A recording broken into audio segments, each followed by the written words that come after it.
This is UTEL Concerts. This is UTEL Concerts. This is UTELConcerts.com.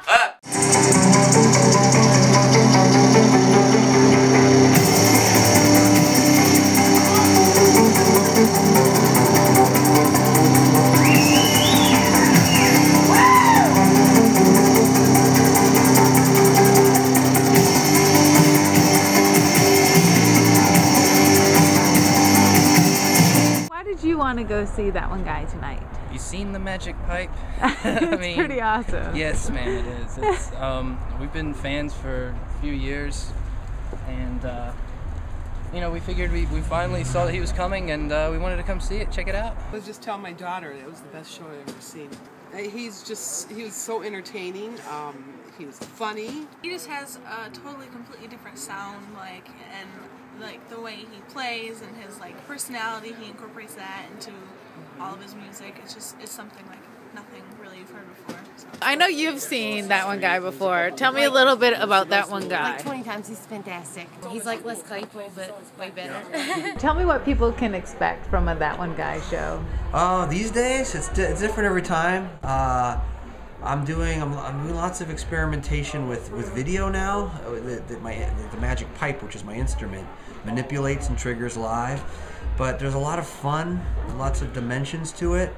The music's layered, and there's the sounds are layered and very sonically dense. I'm playing all the rhythms with my hands and my feet, and playing the strings with my hands and my feet and my teeth, and making lots of different sounds. So it's a big crazy mix of sound and rhythm and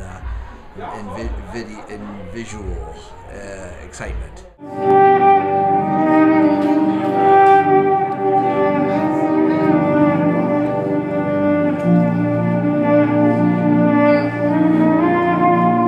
His instrument. Yeah, I mean, that alone, it was just.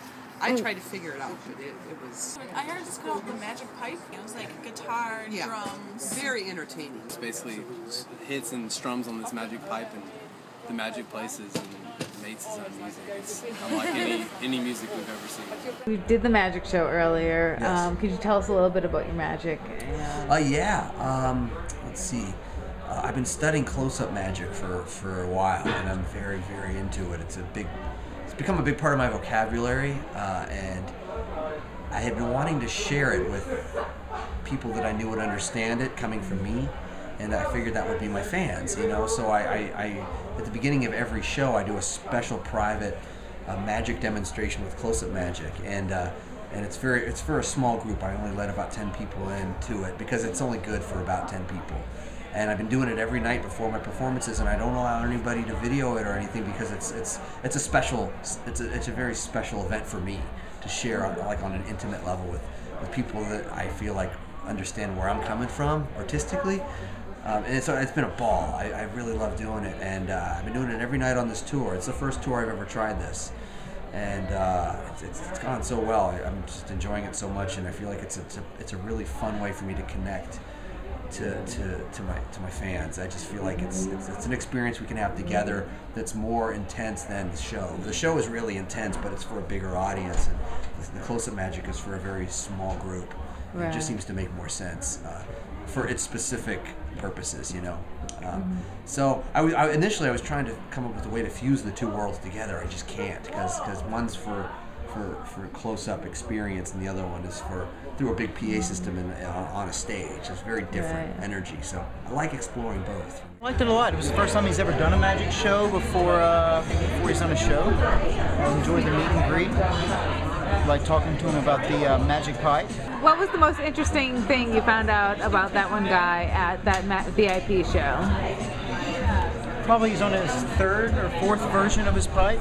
He had it made by an aerospace engineer. He's a very interesting person. I haven't really gone to these shows too much, but today, I mean, I really enjoyed it, and it opened my perspective of music and everything in general.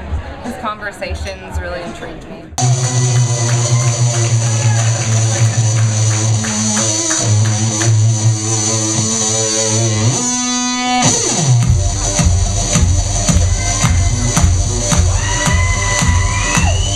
Why did you want to come see that one guy tonight?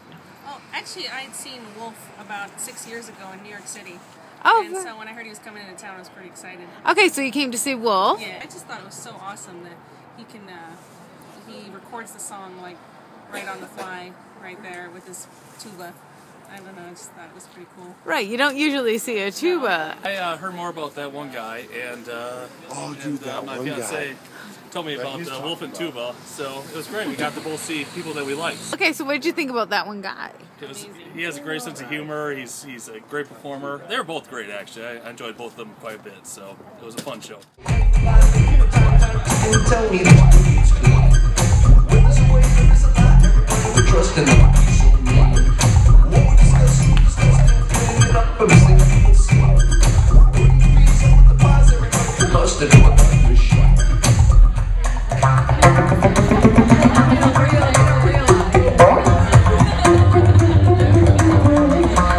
Is there a certain moment in the night that really stood out for you?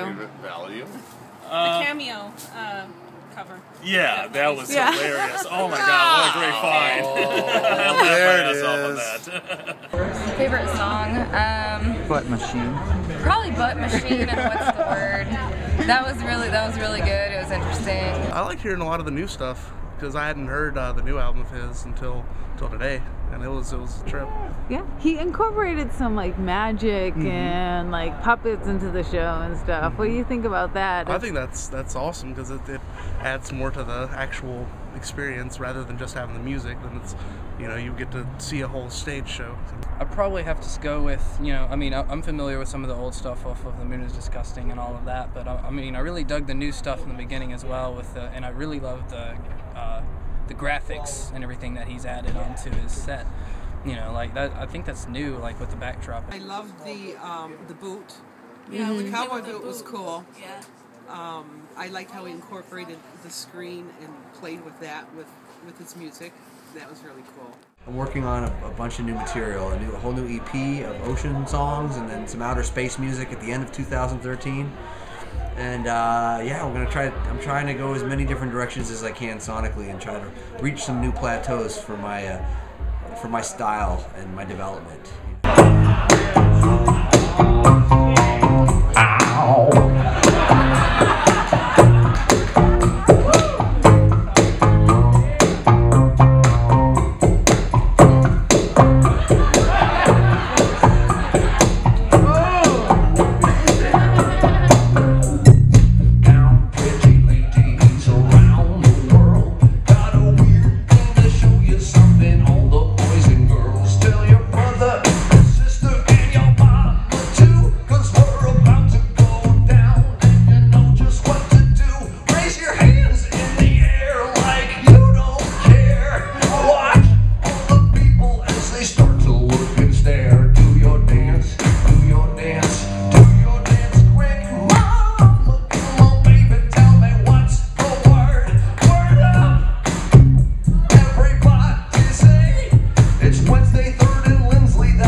What's the best concert you've ever been to? Let me think about that one. Yeah, it's a tough one. There's definitely a couple that are in the running. I'm a big Rush fan, and the very first time I saw them was this amazingly powerful experience for me. Just completely blew my mind. It was in like 84 or 85. Was it 86? It was the Power Windows tour at the LA Forum. I was a little kid. And I just couldn't. I had dreams about what I thought the concert was going to be like for like 2 weeks up to the concert. Right. Like, I just couldn't imagine what it would be like to watch them like in person. I couldn't imagine. And then when the show happened, it was all so surreal and beyond anything I could have ever imagined. Hey man, and it just blew my mind. I think that's what it's all about at the end of the day is the live musical experience. And it's fundamental. It's the most important thing you can do, I think, as a musician. It's good to put out records and record and make videos and things, but I think at the end of the day, the whole point is to play live for an audience. If you're deterred by the recordings or the videos you may watch on YouTube, this is most certainly an act you should see live. Like, seeing it live is much different than YouTube or whatever recordings you might hear. It's phenomenal, and I highly recommend it to any interested person or skeptic alike.